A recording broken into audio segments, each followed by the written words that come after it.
¿Cómo estás, Eric? Buenas noches. Efectivamente, mañana toda la información deportiva por el Perú, Colombia, pero esta noche vamos a hablar de temas sin duda muy importantes y están relacionados, por ejemplo, a este impuesto conocido como la tasa Netflix. Vamos a conocer cómo ya la SUNAT, que ha puesto en marcha toda una serie de acciones, está implementando la inscripción virtual del RUC para plataformas digitales. Vamos a conversar justamente con Antonio Peña, que es Intendente Nacional de Estrategias de Riesgo de la SUNAT.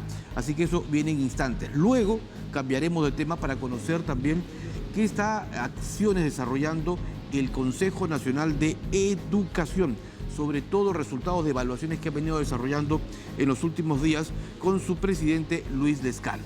Y tendremos también mucho de cultura, porque hablaremos, por ejemplo, entre otros temas, de Diosdado Gaitán Castro, quien tendrá próximamente una presentación en el Teatro Nacional con música andina, y cerraremos la noche hablando también del séptimo arte, del cine, con la película Érase una vez en los Andes. Esto y mucho más esta noche aquí en Diálogo Abierto.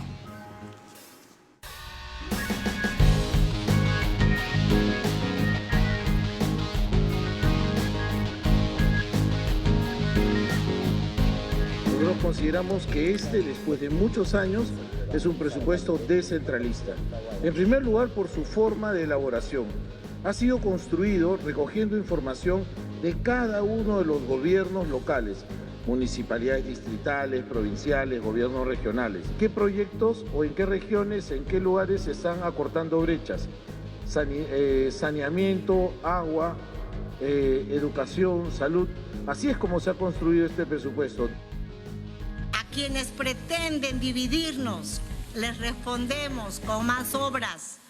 A quienes quieran polarizar el país, les demostramos con más trabajo. A quienes hablen con falsedades y mentiras, nosotros venimos con la verdad. A más mentiras, más obras. A más odio, más trabajo. A más división, más unidad. Ese es el lema que seguimos en este trabajo de nosotros, en nuestro gobierno. La ley va a plantear un esquema general de subsidio y lo que va a haber que hacer es caso por caso mirarlo. Y para eso la ATU justamente también le vamos a dar facultades para que pueda regular los procesos de otorgamiento de subsidios.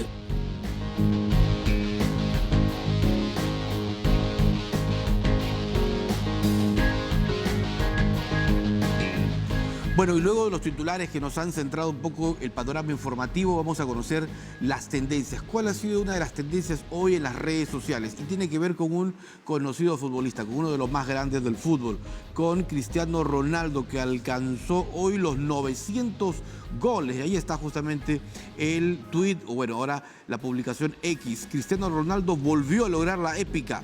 El estadio de Benfica fue el escenario donde el astro portugués de 39 años alcanzó el gol 900 en su carrera y así se convierte en el primer futbolista en lograr este increíble número de tantos. La leyenda del fútbol mundial consiguió este nuevo récord en el choque entre Portugal versus Croacia por la primera jornada del Grupo A de la Liga de Naciones.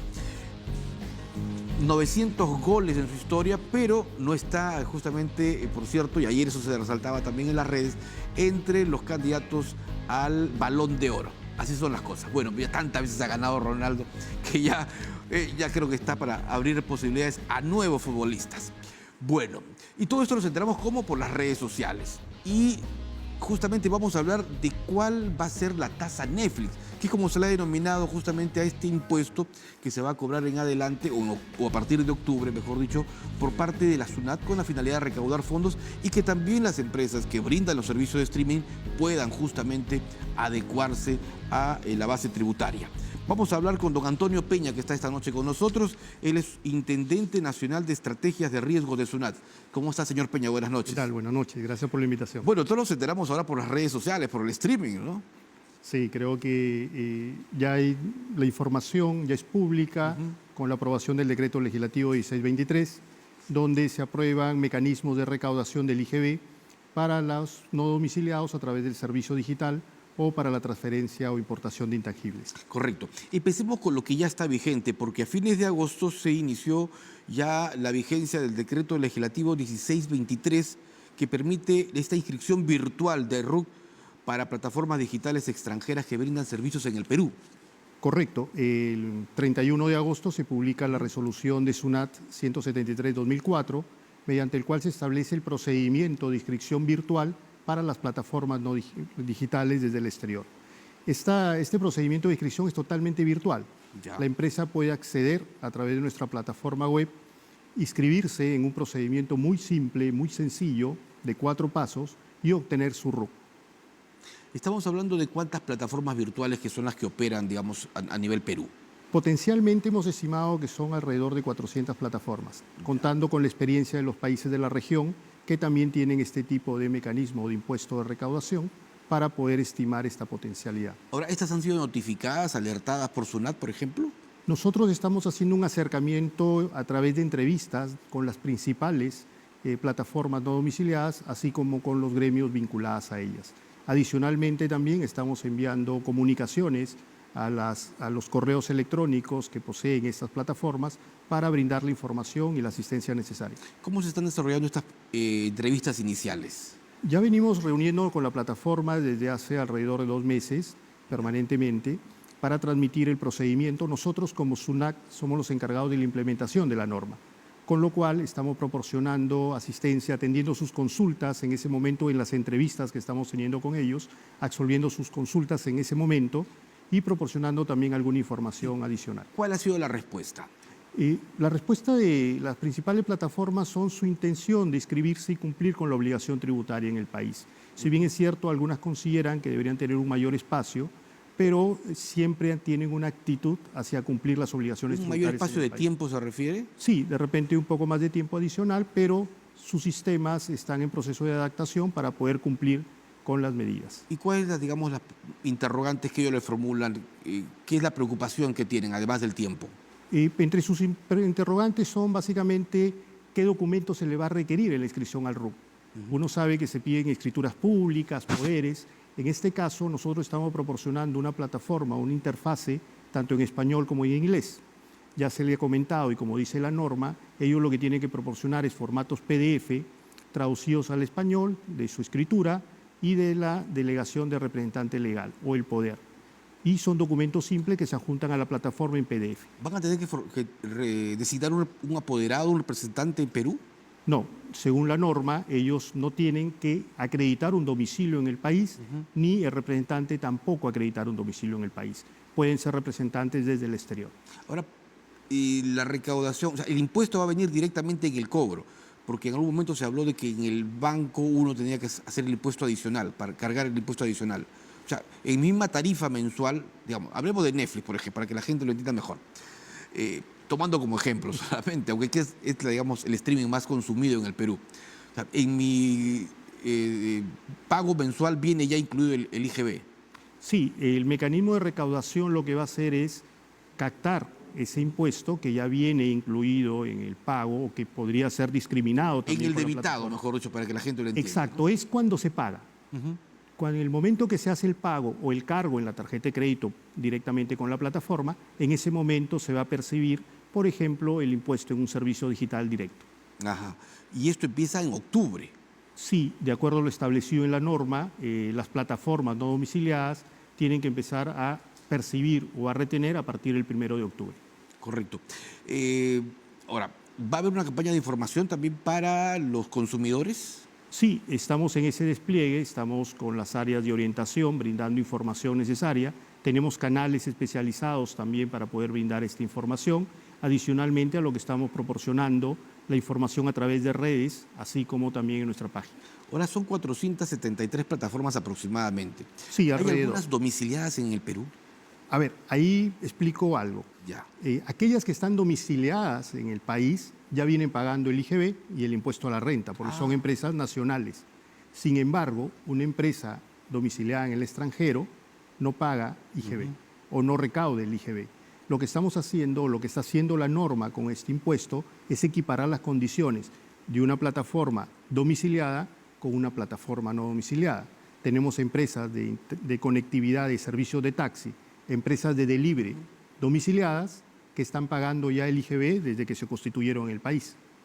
Las empresas no domiciliadas no están recaudando el IGB. ¿Qué porcentaje de estas casi 500 empresas dedicadas al servicio de streaming operan o tienen domicilio en el Perú. La que estamos hablando de alrededor de 400 plataformas, todas son no domiciliadas. No domiciliadas. O sea, todas están fuera. Todas están fuera.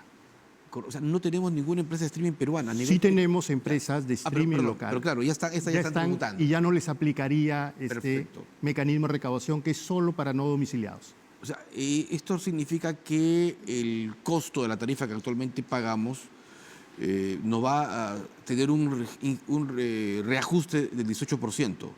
Y nosotros esperamos, o en general se espera, que el mercado regule este tema.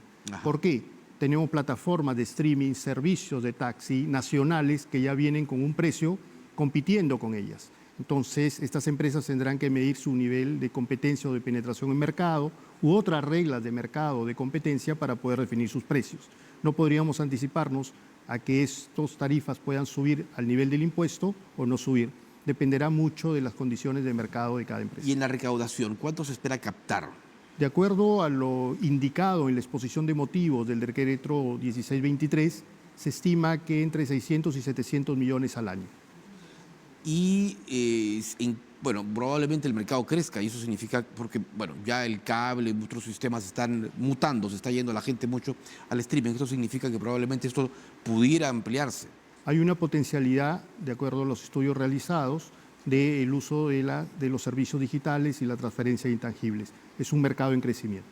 ¿Hay alguna dirección electrónica, algún lugar de SUNAT donde la gente puede informarse sobre este tema? Sí, directamente en nuestra página web ya tenemos una área de orientación directa donde tanto está en español como inglés el procedimiento y todas las características de este sistema de recaudación. Interesante, la verdad. ¿Qué otras novedades tiene SUNAT, digamos, para esta temporada de fin de año? Bueno, lo que estamos haciendo en este momento es trabajando sobre economía digital, que es todos los servicios digitales. Viene la etapa también de declaración y pago, donde vamos a sacar otras normas, otras resoluciones, ¿no?, que estamos en implementación. El fraccionamiento, también estamos en implementación de la norma de fraccionamiento, ¿no? Entonces, estamos en un proceso de implementación de estas facultades delegadas que tiene el Poder Ejecutivo y como Administración Tributaria nos corresponde su implementación. Correcto. Veremos a ver cuál es la respuesta de las operadoras. Probablemente puedan ofrecer ofertas que permitan, al contrario, captar mayor cantidad de clientes. Sí, confiamos en ello. Esperemos que sí, que así sea. Don Antonio Peña, muchísimas gracias. Muchas gracias también a ustedes. Muy amable. Era don Antonio Peña, entonces, en su calidad de Intendente Nacional de Estrategias de Riesgos de la SUNAT, quien nos viene explicando cómo se va a aplicar justamente desde octubre la denominada tasa Netflix con la inclusión ya del pago del impuesto general a las ventas. Muchísimas gracias. Buenas noches. Y ya lo saben entonces, hay que irse preparando. Tenemos 473 aproximadamente empresas dedicadas al servicio de streaming que se están preparando o que se están alistando para inscribirse de manera virtual. Vamos a cambiar de tema, vamos a dejar la tasa Netflix para hablar sobre la educación y el Consejo Nacional de Educación, que por cierto desarrolla un importante trabajo. Y es que desde el 5 de septiembre se está lanzando desde hoy el reporte 2023 de los avances del proyecto educativo nacional. Hay cifras bastante preocupantes del sector que creo podrían ser interesantes de hablar de ellas. Y así que estamos esta noche con el presidente del Consejo Nacional de Educación, justamente don Luis Lescano, para hablar sobre ese trabajo. ¿Cómo está, don Lucho? Muy buenas noches. Muchas gracias. Gracias por la gentil invitación. No, el tema de la educación es prioritario justamente aquí en TV Perú y queremos preguntarle sobre este reporte 2023 de los avances del proyecto educativo nacional. El día de hoy ha sido un día particularmente especial para el Consejo Nacional de Educación.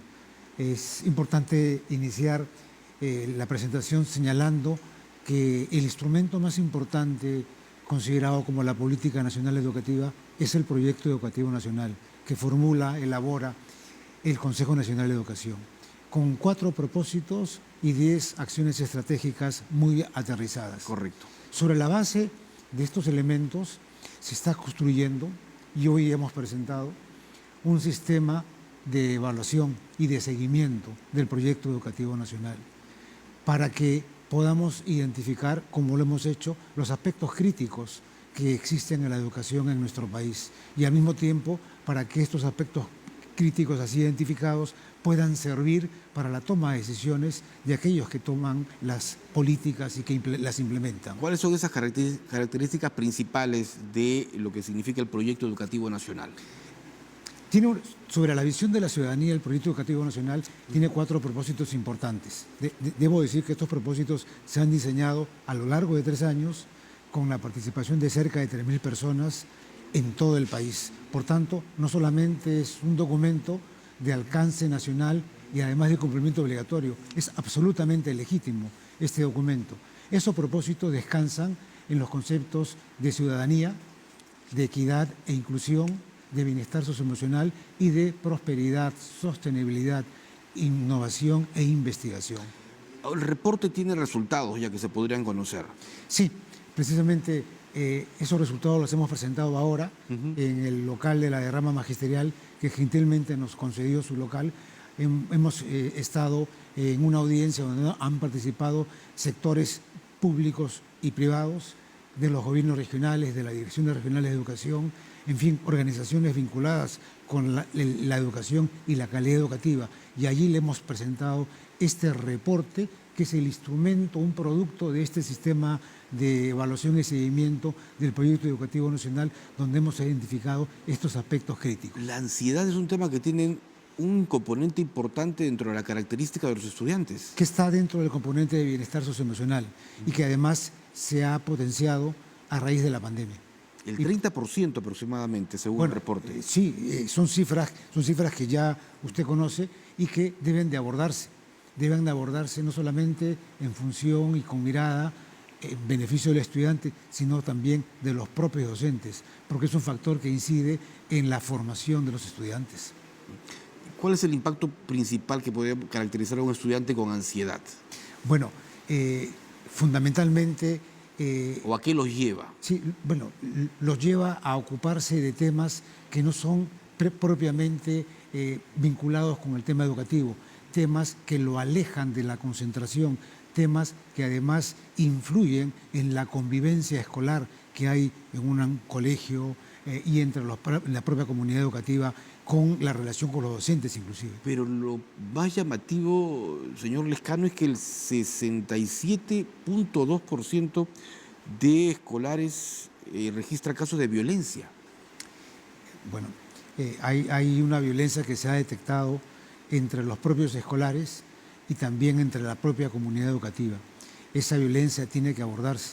Y estos temas que estamos identificando se deben de abordar justamente porque se tratan de temas estructurales, deben de abordarse de manera multisectorial. Son temas educativos, pero que no solamente puede atender el sector educativo, sino es con la concurrencia de otros sectores, como por ejemplo salud, como por ejemplo inclusión social, para atacar estos temas que están fundamentalmente concentrados en la educación básica. Pero que viene en muchos casos esa violencia de las propias casas. Es que la familia es un factor importante. Claro. La familia es, digamos, la primera etapa en la que se forma el estudiante. La primera infancia es sumamente importante y eso implica que hayan acciones estratégicas vinculadas con capacitaciones a la familia, integrar también a la familia, que es una de las acciones estratégicas que aborda el proyecto educativo nacional. La familia, los docentes, los directivos, las propias instituciones educativas. ¿Cómo poder justamente lograr un engranaje entre familia, educando y educadores? El Consejo Nacional de Educación tiene claro que identificados estos problemas, el abordaje tiene que ser desde el sector público, con las instituciones correspondientes, incorporar a las familias, incorporar a organizaciones privadas para que esto pueda abordarse de una manera integral.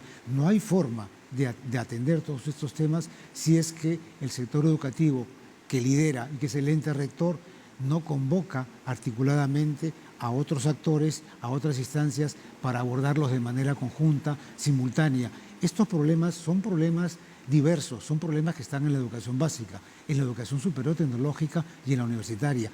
Hay que atenderlos de manera simultánea y eso implica un compromiso que parte de las altas esferas del gobierno. Claro, porque esto se va replicando, ¿no? Casa, colegio, universidad, luego institutos, o sea, va creciendo esta cadena. Escala. Escala a partir de la primera infancia, escala y tiene consecuencias conforme se va desarrollando la formación educativa. Aquí la prevención tiene que ser desde los más pequeños. Sí, claro, es importantísimo, por supuesto. Hoy mismo se discutía, se hablaba, se debatía en el evento de darle una prioridad a la primera infancia. Claro. Porque a partir de allí se van formando no solamente el tema cognitivo, sino el tema emotivo, el tema de relacionamiento, la formación del carácter, el pensamiento crítico, para que pueda servir al momento en que se va escalando en la toma de conocimiento. Como lo llaman ahora, el nido, ¿no? Así es. Ahora, y la presencia de los psicólogos, ya se ya, digamos, con estos resultados que está mostrando el Consejo Nacional de Educación, no necesario, casi obligatorio en los planteles, ¿no?, que se dé cumplimiento a esta norma. Es que la presencia de los psicólogos precisamente aborda la problemática y ayuda a entenderla y combatirla para el tema socioemocional, ¿no? Es importante que hayan profesionales que puedan no solamente atender al estudiante, sino a los propios docentes en las relaciones que tienen entre ellos y atacar ese tema del socioemocional que tanto está fallando. Ahora, el trabajo del Consejo Nacional de Educación ha medido también el grado, el impacto de los jóvenes que no logran concluir la secundaria. Sí, de hecho hay una data sumamente importante. Fíjese, y permíteme que acuda para ser preciso en el tema. Sí, es importante.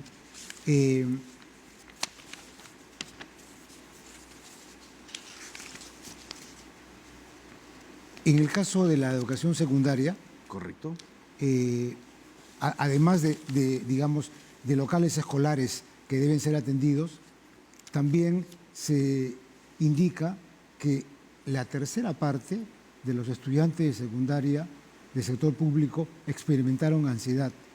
El 17.6% de estudiantes de secundaria del sector público también expresaron temas de depresión. El 85.9% de los institutos tecnológicos también tienen problemas de licenciamiento. En el caso de la gente de secundaria, casi la tercera parte no logra entrar a la universidad.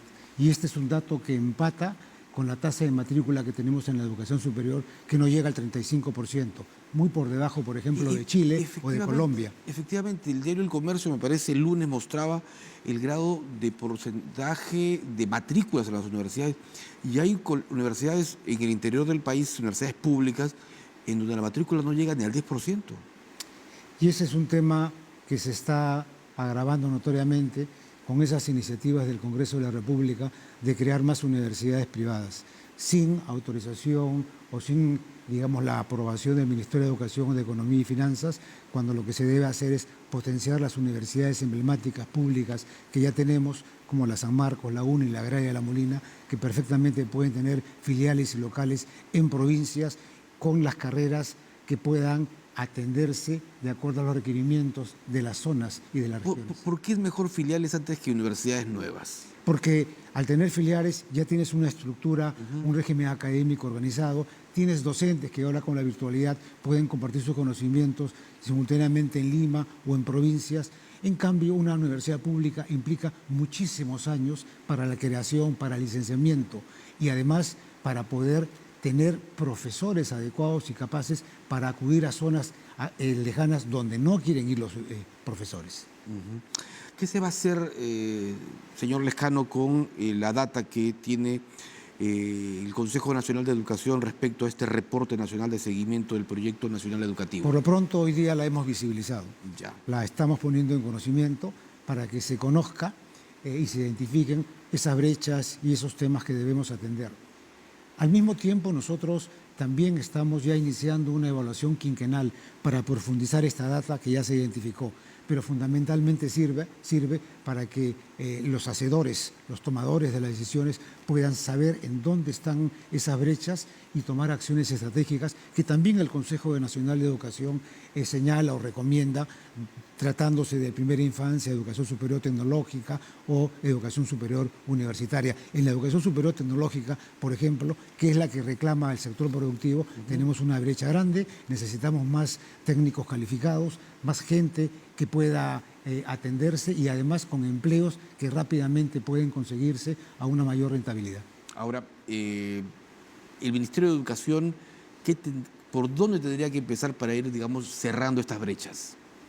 En mi opinión, debe empezar atendiendo de manera simultánea con una política que ya existe y con equipos multisectoriales para que atiendan y se focalicen en temas de primera infancia, en temas de infraestructura, por ejemplo, que es una brecha tan grande que venimos arrastrando desde el año 2014, en que se señalaba que la brecha ascendía a 60.000 millones de soles, ahora supera los 165.000 millones de soles. Si no tenemos una infraestructura básica donde se pueda desarrollar la formación educativa, ¿cómo podemos pedir logros de aprendizaje, que también es otra brecha, que las tenemos en matemáticas o la tenemos en comprensión lectora?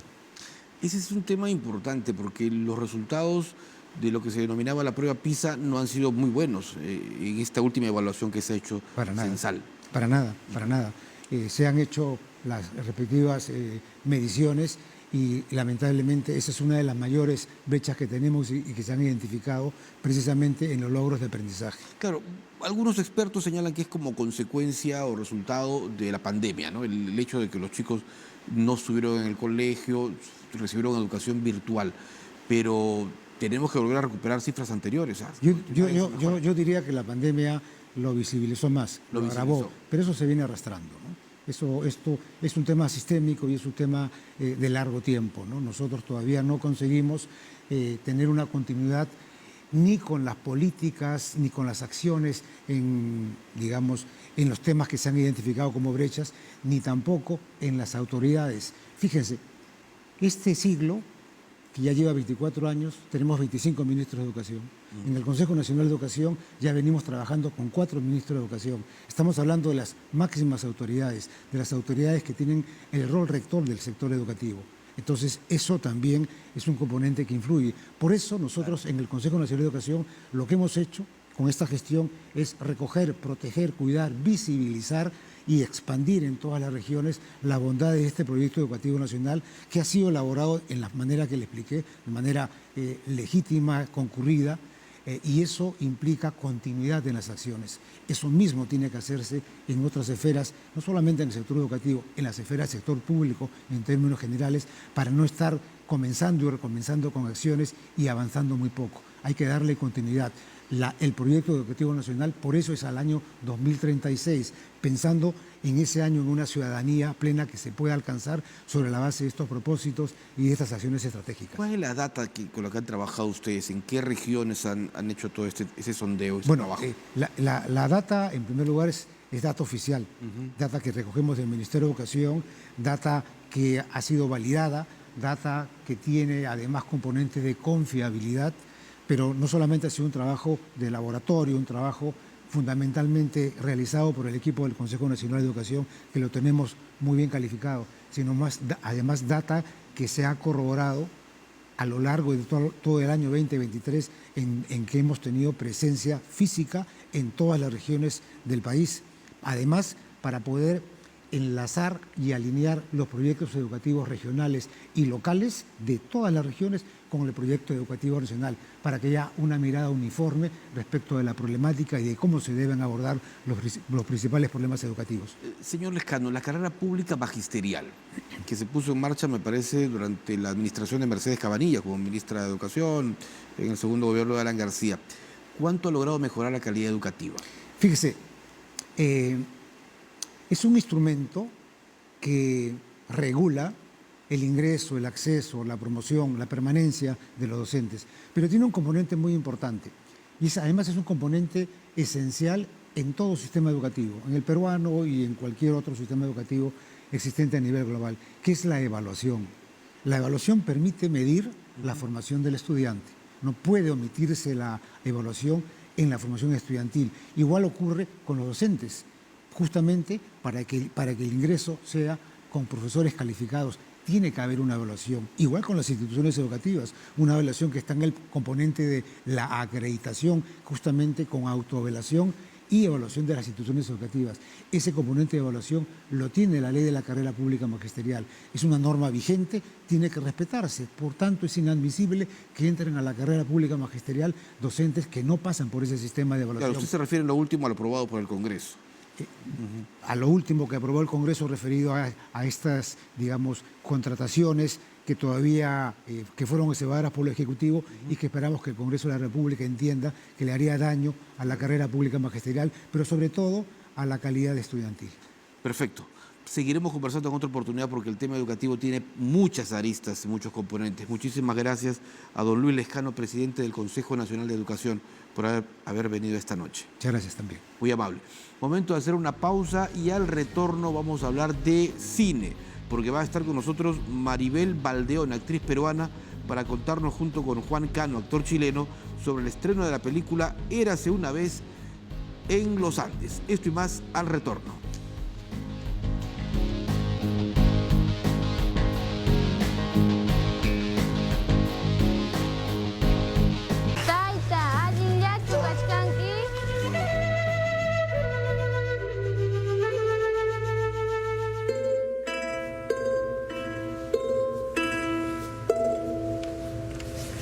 Mi nombre es Lautaro. Lautaro.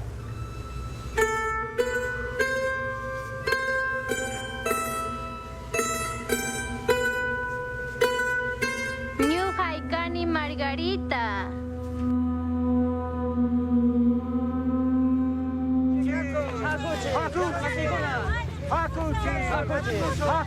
Chay masike haripung lima tanam. Tukurong mangnata. Apa su? Sipiso. Una mano po.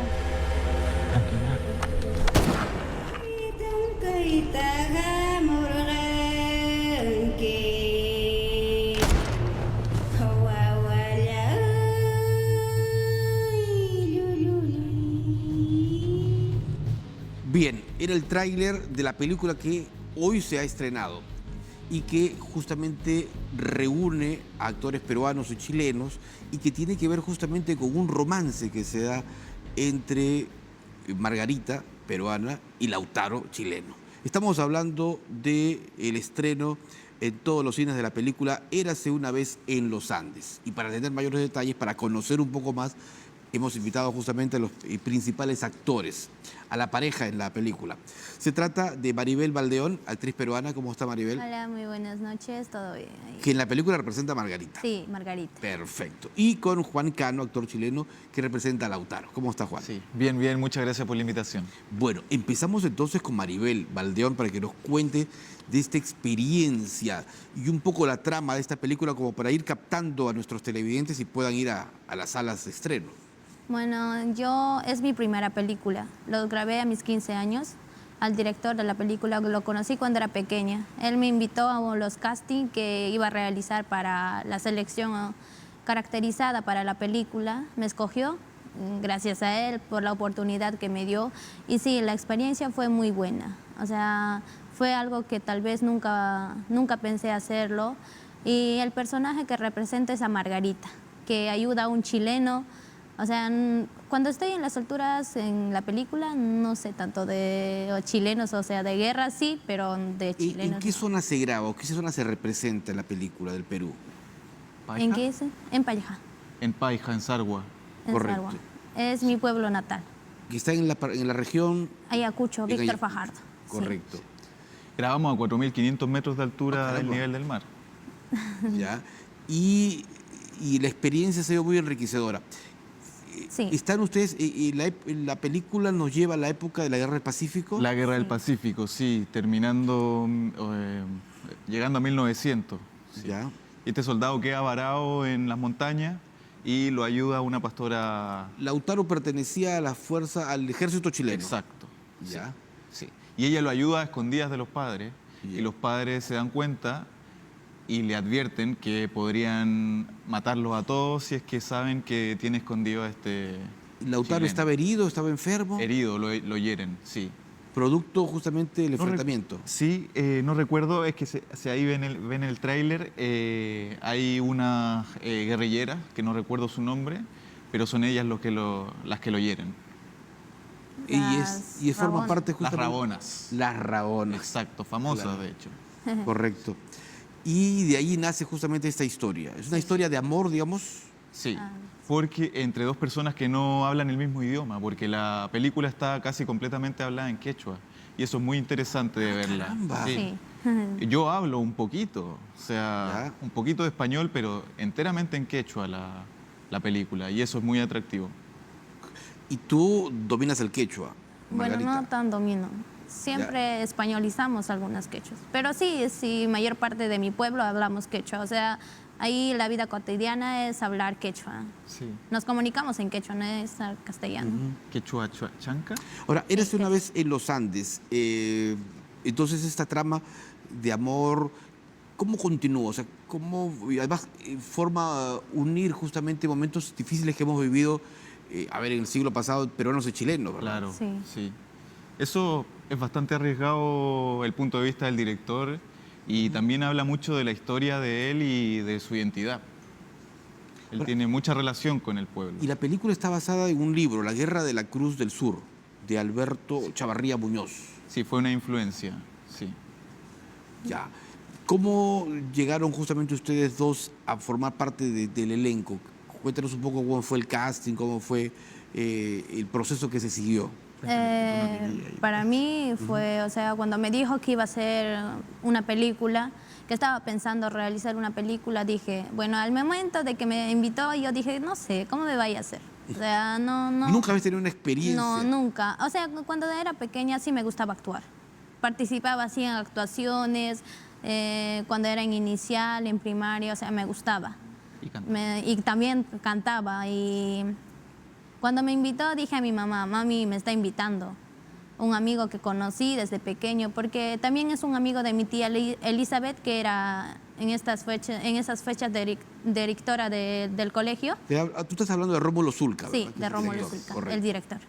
Y ahí me dijo, y yo le dije a mi mamá, le comenté que me estaba invitando para un casting. Nos escribimos varias chicas, no solo fue uno o dos, sino varias, o sea, al pueblo le invitó. Y cuántas chicas que pudieron asistieron, pero después de ahí como que bajaron las chicas ahí. Las últimas seleccionadas fuimos 5. Y después de ahí con ellas empezaron el casting, nos mostraba cámaras para perder el miedo, nos hacía leer lecturas, después de ahí nos hacía ver películas para soltarnos y para saber cómo era actuar o algo así. Y después de ahí con el casting como que no estaba ahí, estaba ahí dudosa, Con un no poco de ponía de miedo, mi parte. probablemente. No ponía de mi parte. Y después al último me dice que al último va a ser, o sea, va a ser un día nomás ya para seleccionar a la protagonista. Bueno, ahí le di todo. Le di todo y me dijo, vas a ser la protagonista. Y 2 chicas más fueron seleccionadas para las Rabonas. Sí. Y ahí empezamos con todos los rodajes. Y en el caso de Juan, ¿cómo llega al Perú usted, Juan? Bueno, yo llego por un mensaje que me envió Rómulo por internet. Me habían recomendado a alguien que conocía a Rómulo de ¿Usted tenía Chile. experiencia de actor? Yo tengo bastante experiencia en cine, sí. Esta era mi 4ª o 5ª película. Pero el tema es que fue en pandemia. Entonces tuve que hacer un casting vía online. Justo estaba con el perfil, pelo largo, barba, en medio de la pandemia. Y sale esta oportunidad. Yo nunca había salido de Chile. Una película épica en medio, o sea, una ficción de época, que siempre es súper atractivo para los actores hacer época. Claro. Y este evento que nos ha marcado tanto históricamente a los chilenos y a los peruanos, y quedé. Y ahí empezó la aventura, me vine para ¿Qué otro para tipo Perú. de películas ha grabado usted? Yo he grabado siempre películas de corte social, la verdad. Es algo que me caracteriza. Un poco por... Sí, estuve en una película sobre la lucha de los estudiantes en el 2006 en Chile, Ya. que fue muy importante. He estado en la película Las Plantas, Proyecto Fantasma, Un Buen Hombre. Ahora se va a estrenar una que se llama Patio de Chacales y serie de televisión también, Héroes Invisibles. Hartas cosas de dictadura. En Chile ha marcado mucho el tema de la dictadura.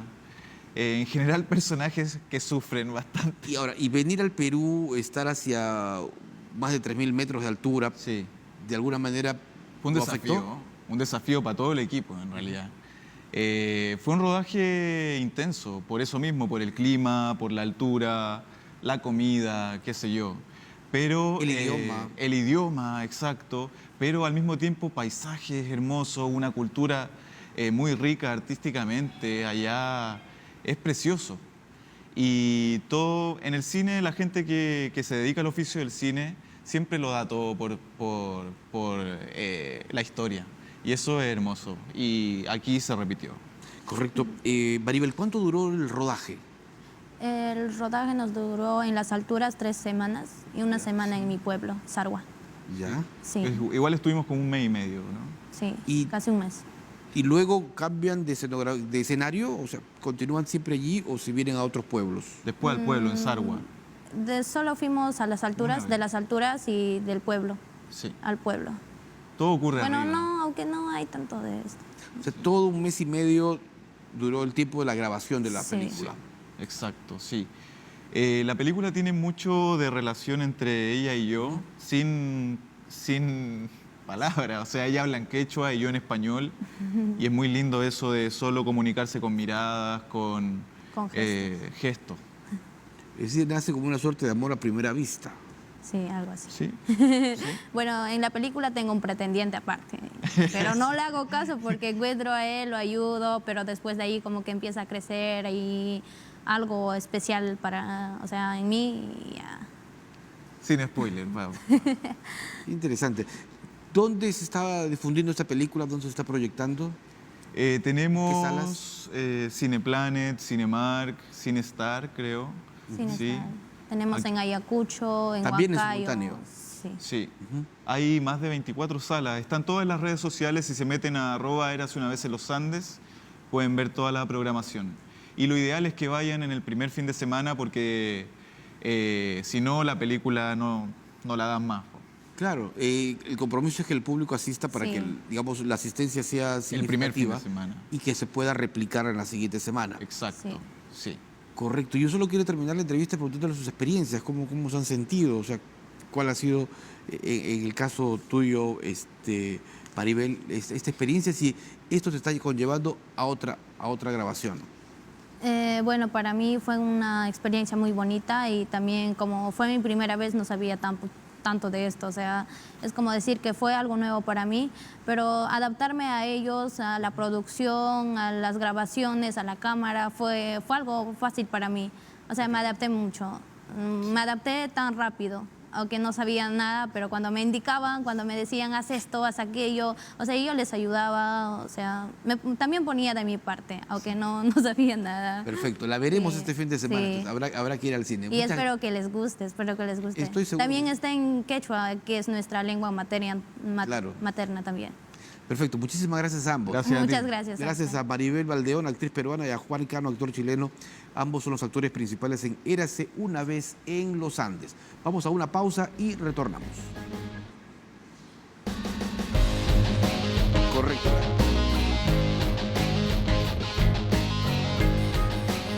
Última parte de Diálogo Abierto para despedirnos. Gracias por habernos acompañado durante esta jornada.